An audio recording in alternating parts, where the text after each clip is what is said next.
ओकर मरले भागे हमके पटक पटक। अब हो रही से फोन न कोइले बिया नाटक। बड़ी धड़कत जीव जानी का हाल बा। ना भर पूरन की कइले बवाल। ना भर पूरन की कइले बवाल। जाके पटाई बंगाल वाली माल। ना भर पूरन की कइले बवाल। जाके पटाई बंगाल वाली माल।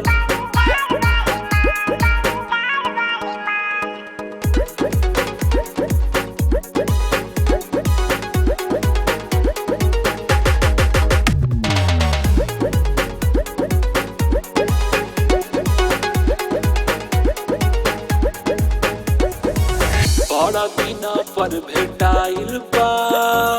भरी कदी हला सा गइल बा। मन ना भरलस मार होखी।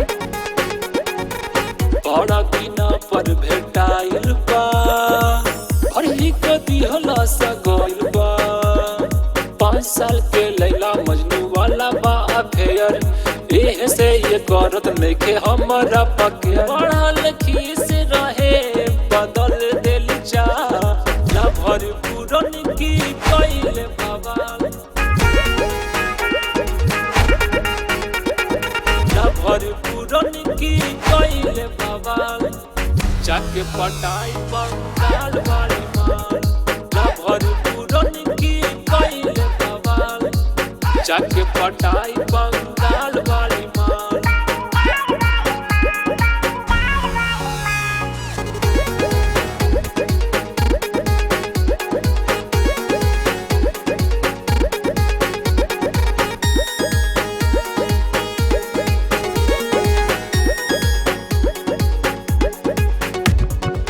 भैया अभिषेक के मालिक भैया। गोरे बंगाल जैसे लागे लपीजा। तुहार नाम मिलस मिल जाइहन। पंकज और राज के मालिक भैया। गोरे बंगाल जैसे लागे लपीजा। रहिया में चले जब मटक मटक।